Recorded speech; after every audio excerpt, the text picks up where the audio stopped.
परिसहों में अंतिम परिसय का नाम है अज्ञान परिसय। क्या नाम है? अज्ञान परिसय। ये किसको होता है? ये मुनिराज को होता है। दीक्षा ले ली, संयम का पालन कर रहे हैं,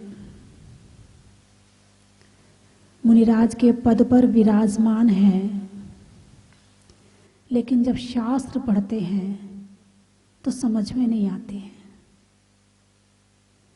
कुछ याद करो तो याद नहीं होता है।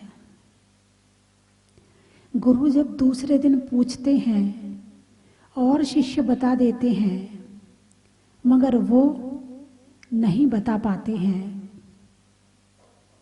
ऐसे समय में यदि एक बच्चा क्लास में ऐसा हो तो फिर क्या होगा? उस बच्चे के मन में कुछ आएगा नहीं आएगा? रोएगा नहीं रोएगा? परेशान होएगा नहीं होएगा? यदि ऐसी स्थिति आपके साथ हो तो आप क्या करेंगे? परेशान होएंगे ना? याद नहीं होता है, इतनी मेहनत करते हैं, 4 बार पढ़ते हैं, घोंटते हैं, फिर भी याद नहीं होता है। गुरु हमें एक एक बात को 4 बार समझाते हैं, मगर फिर भी समझ में नहीं आता है, तो टेंशन होगी नहीं होगी? अरे बोलिए ना, होगी। लेकिन यहाँ भगवान महावीर ने उन मुनिराज के लिए कहा कि तुम टेंशन मत करो, तुम चिंता मत करो। क्यों? मुझे याद नहीं होता है, सबके सामने नीचा देखना पड़ता है, सब मुझे अज्ञानी समझते होंगे, सब मुझे बुद्धू समझते होंगे, इतनी सी बात भी याद नहीं होती है। बोले बस यही तो छोड़ना है। क्या छोड़ना है? हीन भावना आ रही है मन में, दीन भावना आ रही है मन में, छोटेपन की भावना आ रही है मन में। ज्ञान नहीं होना ये अलग कर्म है, लेकिन अज्ञान के कारण से मन में हीन भावना आना ये कर्म अलग है। मान कषाय। कौन सी कषाय? मान कषाय में इंसान अपने आप को दिखाना चाहता है, मैं कुछ हूं, मुझे एक बार में याद हो जाता है, मैं किसी से कम नहीं हूं, मैं ऐसा कर सकता हूं, मैं वैसा कर सकता हूं, कुछ दिखाना चाहता है। और यदि ना दिखा पाए तो हीन भावना आ जाती है। मान कषाय के 2 रूप हैं, एक हीन भावना रूप और एक चढ़ता हुआ रूप। कुछ दिखाने का भाव, नहीं दिखा पाया तो चिंता का भाव, ये दोनों मान कषाय के उदय में होते हैं। तो मुनिराज से यही कहा है, बोले चिंता मत करो, तुम्हें याद नहीं होता, कोई बात नहीं है। तुमने दीक्षा ले ली, तुम्हें वैराग आया, तुम्हें इतना ज्ञान तो है कि तुम आत्मा और शरीर को अलग जानते हो। बोले हाँ इतना तो है। बोले इतना ज्ञान है कि जीवों पर दया करनी चाहिए। बोले हाँ इतना ज्ञान तो है। बोले जब चलते हो तो देखकर चलना चाहिए, जीवों की रक्षा करनी चाहिए, इतना ज्ञान तो है। बोले हाँ इतना ज्ञान तो है। जब तुम्हें कोई गाली दे, जब तुम्हें कोई बुरा भला कहे, जब कोई तुम पर क्रोध करे, तुम्हारे मन मुताबिक काम ना हो तो तुम्हें गुस्सा नहीं करना चाहिए, इतना ज्ञान तो है। बोले हाँ इतना ज्ञान तो है। बोले तुम मुनि बन गए, लोग तुम्हारे सामने हाथ जोड़ते हैं, तुम्हारा सम्मान करते हैं, तुम्हारी पूजा करते हैं, तुम्हें अपने आप में बड़ेपन की भावना तो नहीं आती? बोले नहीं वो भी नहीं आती है। बोले इतना ज्ञान तो है? बोले है। बोले मायाचारी नहीं करना चाहिए, इतना ज्ञान तो है? बोले है। बोले तुमने लोभ का त्याग कर दिया, तुमने सारा परिग्रह छोड़ दिया, इतना ज्ञान तो है? बोले हाँ इतना ज्ञान तो है। बोले ये ज्ञान तो चाहिए है। कर्मों को काटने के लिए कौन सा ज्ञान चाहिए? प्रैक्टिकल ज्ञान चाहिए। ये जो शास्त्र में लिखा है ना, समझ में नहीं आया कोई बात नहीं है, केवल इतना ज्ञान हो गया कि शरीर अलग है, आत्मा अलग है, बैठ गए और अपने लगे हैं ध्यान में कि मैं अलग हूँ और शरीर अलग है, मेरी आत्मा में कर्म नहीं है, मैं कर्म रूप नहीं हूँ। बस इतना चिंतन करते रहते हो, इतना ध्यान लगाते रहते हो उस आत्मा पर, उस अनंत ज्ञानी अनंत सुखी आत्मा पर ध्यान लगाते रहते हो, बस इतना ज्ञान हो गया, बहुत बड़ा ज्ञान हो गया तुम्हें तो। क्योंकि मोहिनी कर्म बंधन में सबसे ज्यादा कारण है, अज्ञानता है, कर्म बंधन में कारण नहीं है ज्यादा। इतना तो ज्ञान है कि सही क्या है गलत क्या है, इतना तो ज्ञान है कि मुझे क्या करना है, इतना तो ज्ञान है कि मुझे बुरा नहीं बोलना है, इतना तो ज्ञान है मुझे किसी की निंदा नहीं करनी है, इतना तो ज्ञान है कि मुझे किसी का बुरा नहीं करना है, इतना तो ज्ञान है कि मैं किसी के लिए बुरा नहीं सोचूंगा, इतना ज्ञान है ना। बोले ये ज्ञान तो शास्त्र में लिखा है, उसी बात को तो समझाया गया है। तुम बिना पढ़े हुए समझ गए ना, तुम्हें ज्ञान हो गया। इसी ज्ञान के लिए तो दीक्षा ली थी, और तुमने इस ज्ञान के लिए दीक्षा ली, और वो ज्ञान तुम्हारे प्रैक्टिकल में आ गया। शाब्दिक ज्ञान नहीं आया कि एक एक शब्द रट करके उसे परिभाषा के रूप में सुना दिया जाए, यह ज्ञान नहीं आया, लेकिन आचरण में ज्ञान आ गया। बोले बस ज्ञान हो गया तुम्हें। इसी ज्ञान को प्राप्त करने के लिए तो शास्त्र पढ़े जाते हैं, इसी ज्ञान को प्राप्त करने के लिए इतने स्वाध्याय किया जाता है, और तुमने इतना ज्ञान प्राप्त कर लिया, बहुत ज्ञान है तुम्हारे पास में कि हमें जीवन में करना क्या है, मोक्ष क्या है, जीव क्या है, अजीव क्या है, इतना ज्ञान हो गया, बहुत बड़ा ज्ञान हो गया तुम्हें तो। इसलिए तुम्हें यदि याद नहीं होता है तो चिंता मत करो, यदि तुम्हें समझ में भी नहीं आता है तो चिंता मत करो। जितना समझ में आने लायक जरूरी था उतना तो आ गया ना। मोक्ष जाने के लिए जितना जरूरी है उतना समझ में तो आ गया ना। बोले हाँ उतना तो आ गया। बोले बस इससे ज्यादा समझने की नहीं आता है, आप बैठो, आप प्रयास करो, आप पुरुषार्थ करो, लेकिन चिंता ना करो, परेशान ना हो, टेंशन ना करो कि मुझे याद नहीं होता है। आप शास्त्र लेकर बैठो, आप पढ़ो, आपका समय है, आपको कहा स्वाध्याय करने के लिए, आप पढ़ो, गुरु पढ़ाते हैं, सुनो, नहीं आता समझ में पूछो, फिर भी नहीं आता समझ में तो चिंता मत करो, जितना समझ में आने लायक था उतना तो आ गया। मोहिनी कर्म सबसे ज्यादा, यदि सारे कर्मों को अपने साथ इकट्ठे करके रखने की ताकत किसी में है तो वो है मोहिनी कर्म। है कौन सा? मोहिनी कर्म। अब मोहिनी कर्म में राग भी आ जाएगा, द्वेष भी आ जाएगा। मोहिनी कर्म के भेद देखें तो क्रोध, मान, माया, लोभ, 4 भेद है ना। अब इसमें और भेद करो। क्रोध की 4 डिग्री हैं, अब इनकी डिग्रियां करो। एक तरह का नहीं है, 4 तरह का है। अनंत अनुबंधी क्रोध, अप्रत्याख्यान क्रोध, प्रत्याख्यान क्रोध और संजलन क्रोध। मान भी ऐसे ही है, अनंत अनुबंधी मान, अप्रत्याख्यान मान, प्रत्याख्यान मान और संजलन मान। ऐसे ही माया है और ऐसे ही लोभ है। अब आप कहोगे इसमें अंतर क्या, वो तो बता दो हमें। अब जो अनंतानुबंधी है इसका शब्द का अर्थ निकालो। अनंतानुबंधी, जो अनंत भवों के लिए बांध दे और मोक्ष ना जाने दे, सच्चे सुख की प्राप्ति ना होने दे, वो है अनंतानुबंधी। शब्द का अर्थ निकल रहा है ना, है? अब अनंतानुबंधी क्रोध कैसा होता है? जैसे पत्थर में खींची हुई रेखा, यदि पत्थर में एक बार रेखा खींच दी जाए, उसे उकेर दिया जाए तो उसको, अब वो पत्थर टूटेगा, मिटेगा तभी खत्म होगी, वरना वो रेखा अपने आप तो मिटने वाली नहीं है। ये हो गया अनंतानुबंधी क्रोध। एक बार बैर बांध लिया, कमठ का बैर कैसा था, कौन सा वाला था? अनंतानुबंधी था। कितने भाव तक बदला लिया? 10 भाव तक। कितने भाव तक? 10 भाव तक बदला लिया। ये है अनंतानुबंधी क्रोध।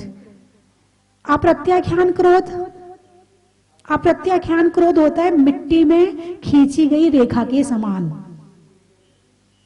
यानी मिट्टी में जो रेखा खींची है, अब बारिश आएगी या कोई उस पर चलेगा तो वो रेखा मिट जाएगी।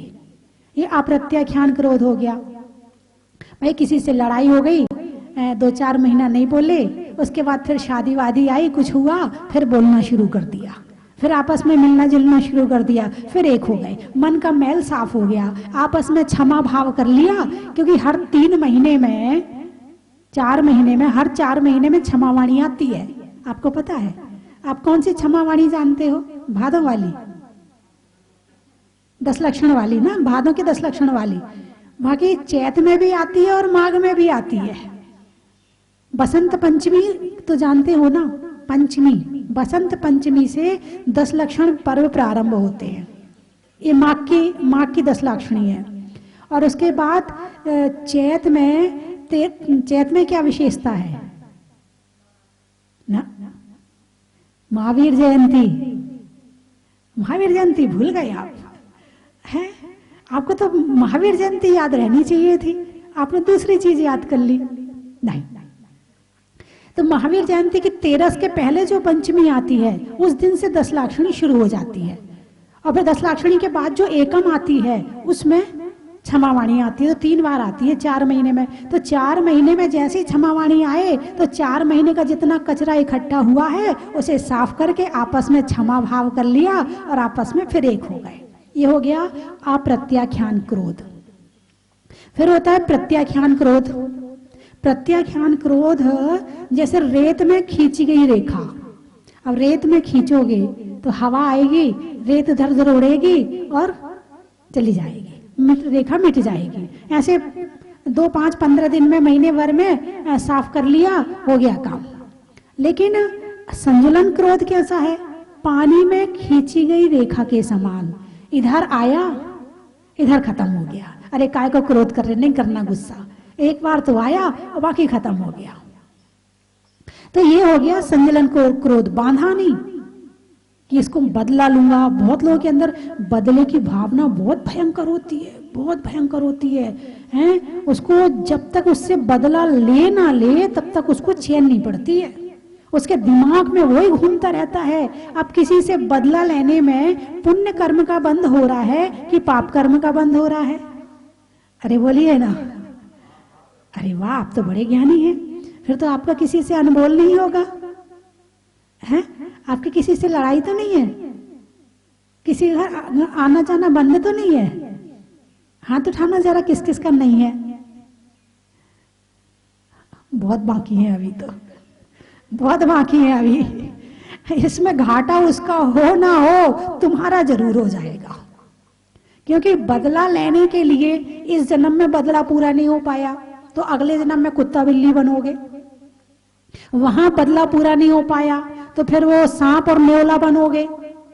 और बदला पूरा नहीं हो पाया तो चूहा बिल्ली बनोगे। नहीं, बिल्कुल सच कह रही है, इसको आप मजाक में मत लेना। ये भावना बिल्कुल खत्म कर देना और क्षमा भाव कर लेना है यदि अपनी दुर्गति नहीं करानी हो तो। और क्षमा भाव करके आपस में एक दूसरे से बोलना शुरू कर देना। नहीं तो ये बदला तुम नहीं लोगे तो वो लोगे, लेगा।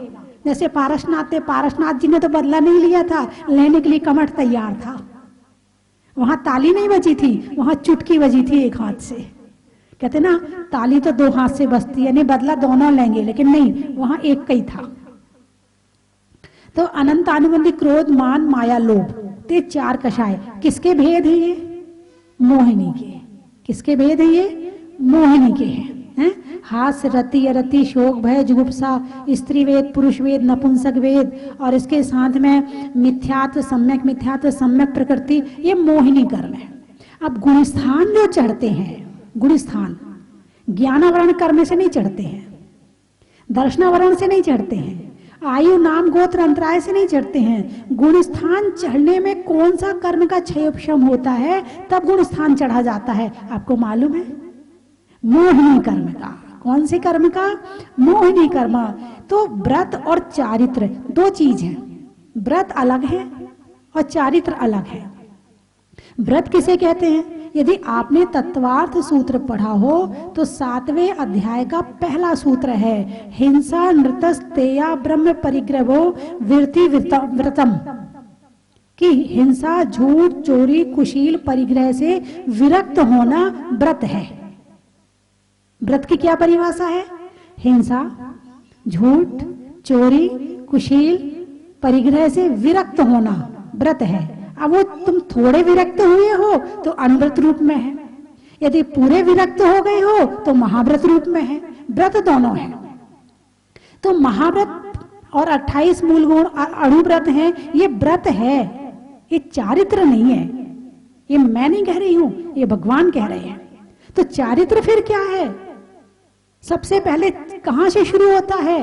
बोले कषायों के उपशम क्षय क्षयोपशम से चारित्र प्रकट होता है। किसके उपशम क्षय क्षयोपशम से? कषायों के। अब यहां कषाय आ गया, देखो कितनी बड़ी बात है। मिथ्यात्व गया तो पहले गुण स्थान से दूसरे में, वह अनंतानुबंधी गई तो अनंतानुबंधी क्रोध मान माया लोभ चला गया तो दूसरे से तीसरे में आ गए।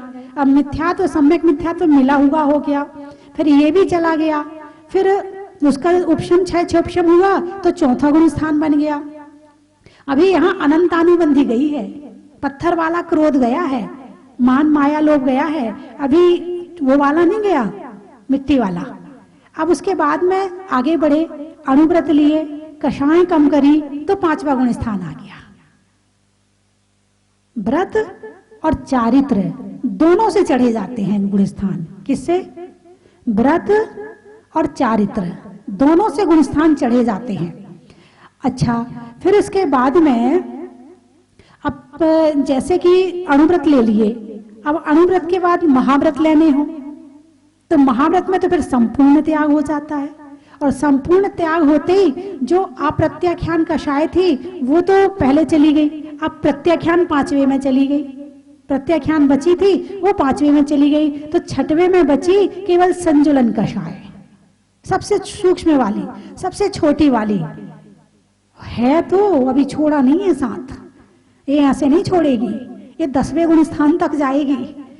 कितना पुरुषार्थ, सारे प्रवचन, सारे शास्त्र, सारा आगम किसको छोड़ने के लिए कहता है? केवल क्रोध मान माया लोभ को। यदि सबसे ज्यादा घातक कोई है तो ये क्रोध मान माया और लोभ है।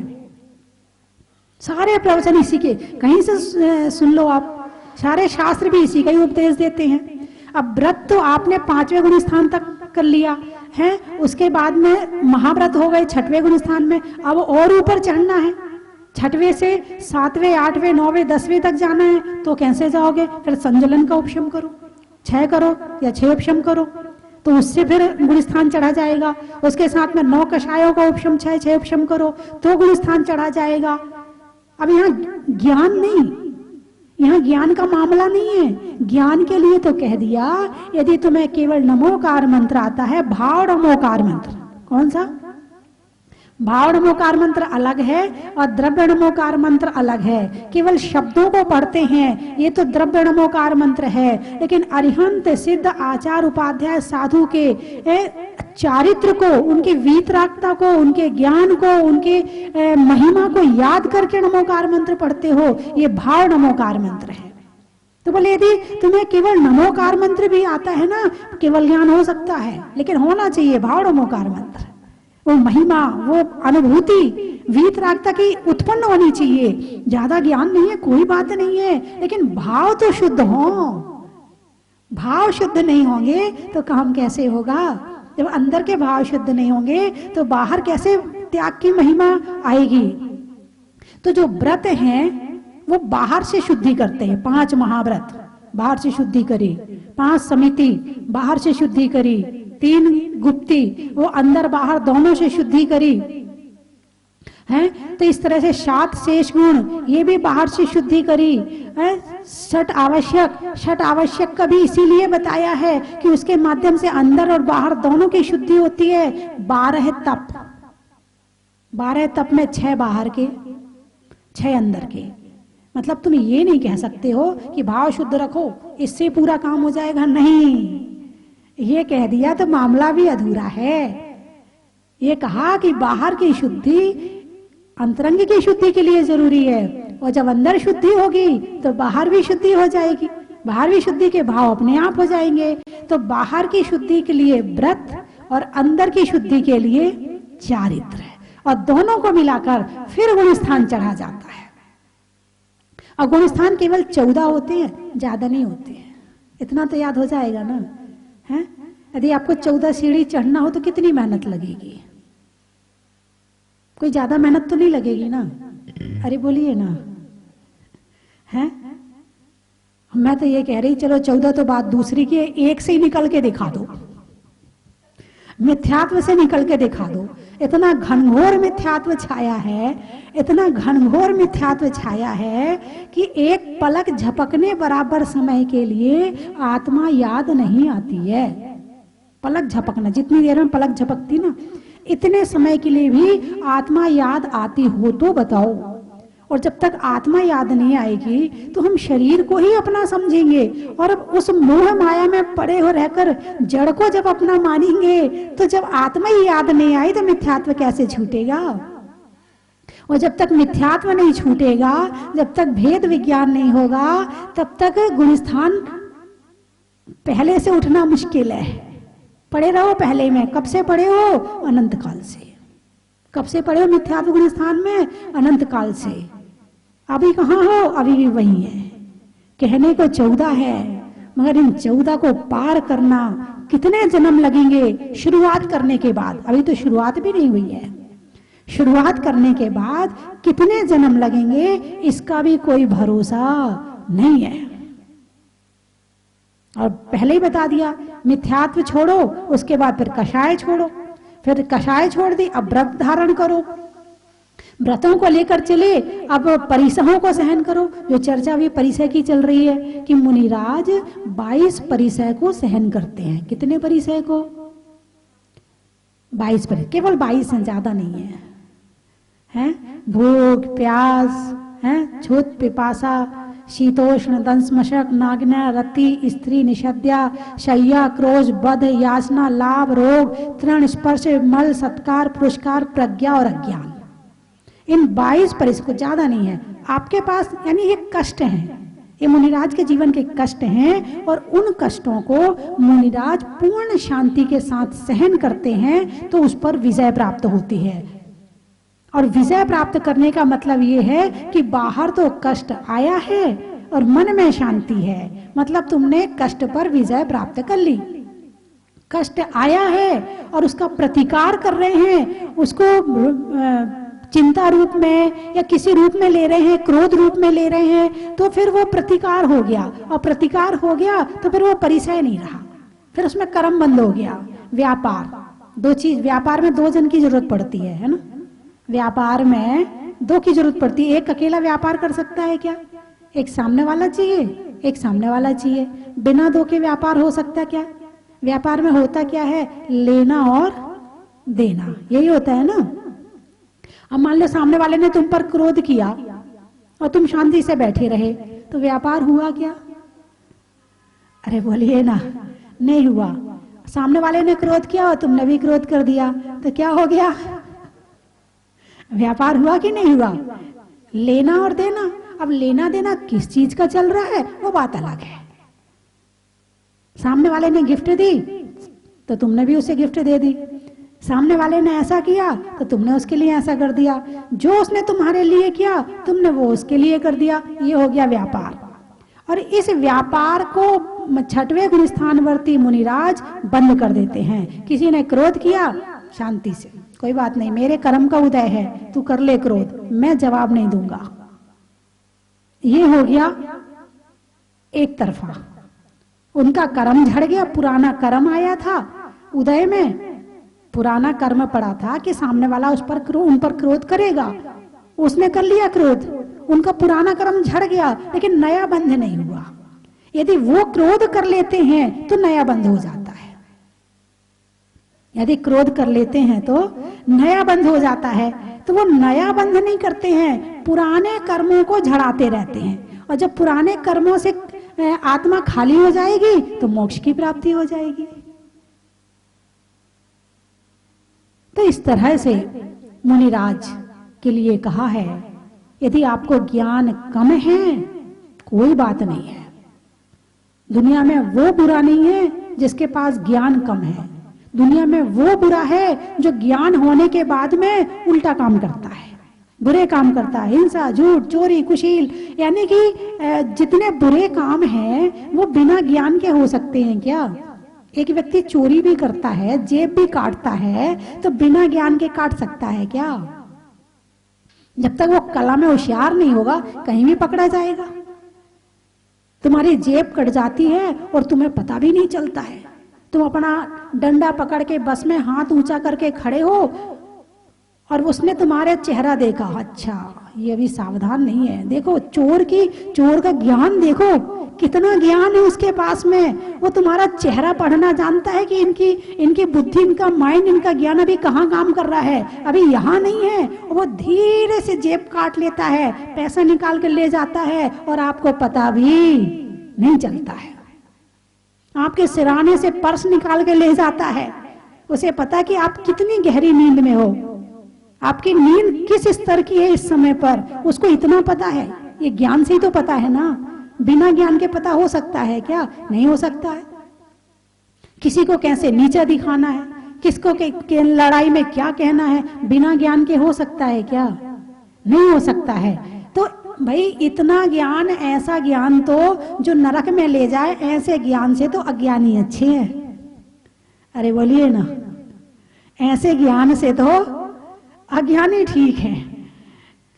कम से कम ज्ञान कम है, व्रत करते हैं और तपस्या करते हैं और धर्म करते हैं। घर वाले डांटते रहते हैं, सारे दिन उपवास करती है, सारे दिन व्रत करती है, जब देखो तब तेरा व्रत रहता है, जब देखो तब हाथ में किताब रहती है तेरे, सारे दिन डांटते रहते हैं। अरे तुम्हारे ज्ञान से उनका कम ज्ञान अच्छा है। कुछ लोग तो कहते हमारी अम्मा जी तो किताब के बिना पूजा नहीं करती हैं। अरे भाई किताब के बिना पूजा नहीं करी, अरे जिंदगी हो गई तुम्हें पूजा पढ़ते याद नहीं हुई तुम्हें? हमें देखो एक बार में याद हो जाता है, लेकिन हम पूजा करते नहीं है।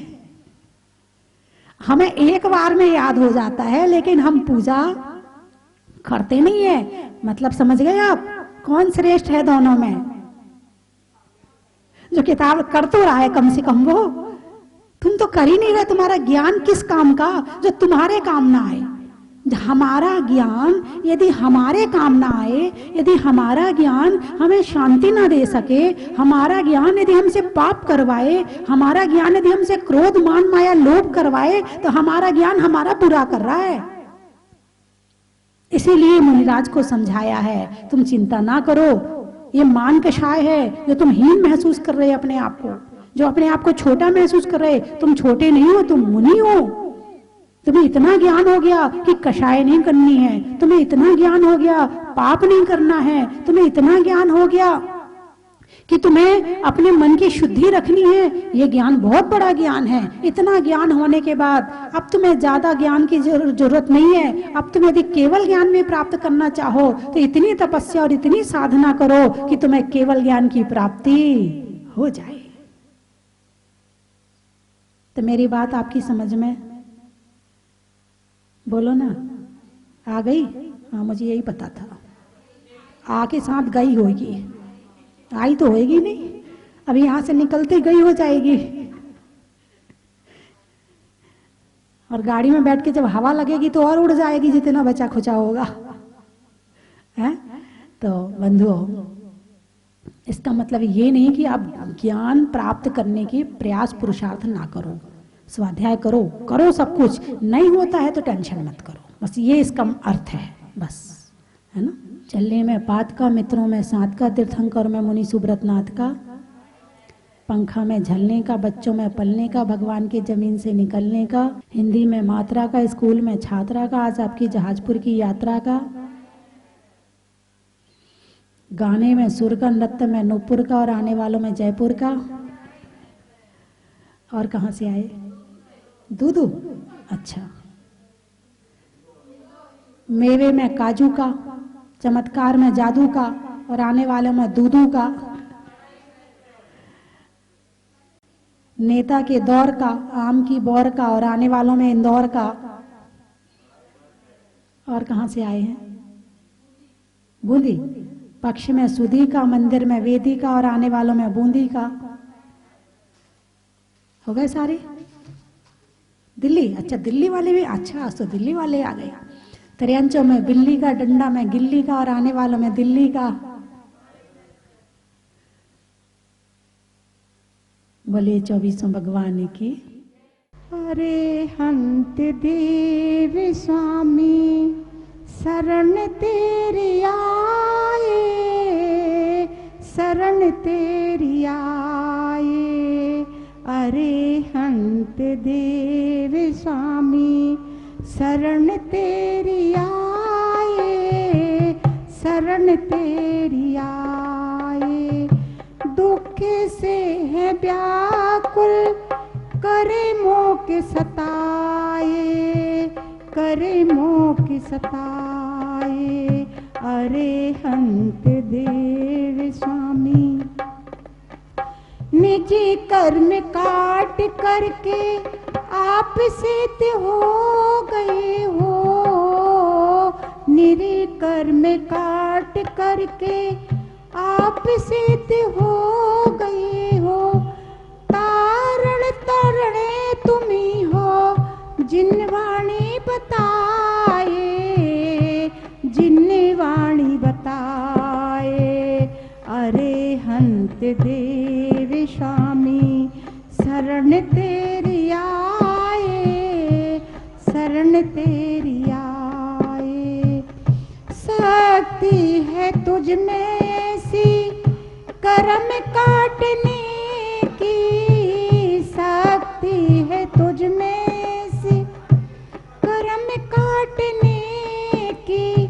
छोड़ कर तुम्हें हम किसकी शरण जाए, किसकी शरण जाए, अरिहंत देव स्वामी शरण तेरी आए, शरण तेरी आए। मझधार में पड़ी है प्रभु जी नाव मेरी, मझधार में पड़ी है प्रभु जी नाव मेरी।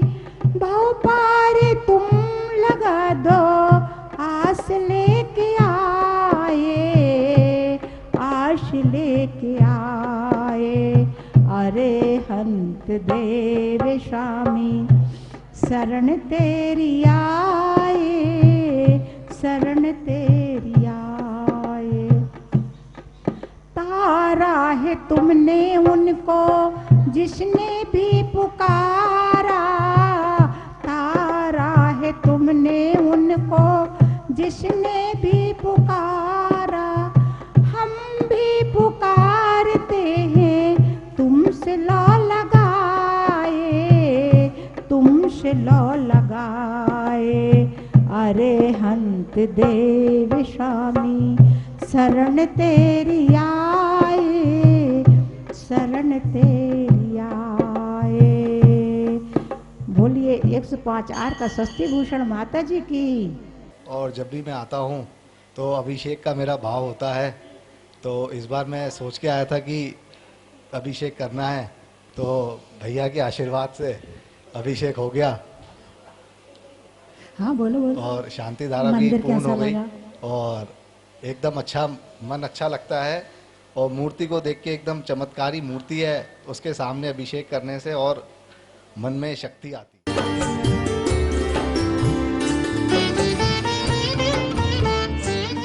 स्वस्ति धाम जहाजपुर में विराजमान भूगर्भ से प्रकटित 1008 श्री मुनीश्वरनाथ भगवान की कृपा और पूज्य गणनी आर्य का स्वस्ति भूषण माता जी का मंगल में आशीर्वाद आप सब पर हमेशा बना रहें।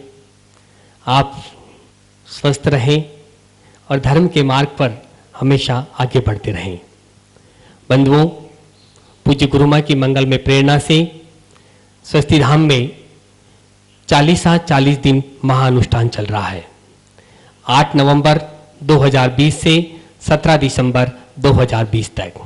उस दिन आपके नाम से शांति धारा, मुनीश्वर विधान और मुनीश्वरनाथ भगवान के समक्ष 40 बार चालीसा का पाठ होगा। अपने घर में सुख, शांति और समृद्धि के लिए, शनि ग्रह बाधा को दूर करने के लिए, रोग शोग आदि व्याधि को दूर करने के लिए आप एक दिन के चालीसा, विधान और शांति धारा के पुण्यार्जक बन सकते हैं, जिसकी न्योछावर राशि मात्र 5100 रुपये है। बंधुओं, इस कोरोना महामारी के भीषण काल में पूज्य माता जी ने हम सबको यह अवसर प्रदान किया है कि आप अपने घर में रह करके अपने उत्तम स्वास्थ्य के लिए रोग शोक आदि व्याधि को दूर करने के लिए इस स्वस्ति धाम जहाजपुर में विराजमान मुनीश्वरनाथ भगवान के मस्तक पर अभिषेक करवाएं, शांति धारा और चालीसा करवाएं। तो आप अपना नाम यहाँ पर दे सकते हैं। साथ ही मुनीश्वरनाथ भगवान का अभिषेक और शांति धारा दर्शन का लाभ आप सबको मिल सकता है। आप स्वस्ति धाम जहाजपुर में पधारे, यहाँ पर आवास की एवं भोजन की समुचित व्यवस्था है। धन्यवाद। चन की थाल को सजाओ रे आज, रत्नों की थाल को भर लाओ रे आज। आओ आओ करे रे गुणगान आरती भगवन की। आओ आओ करे गुणगान आरती भगवन की। आओ आओ करे रे गुणगान आरती भगवन की।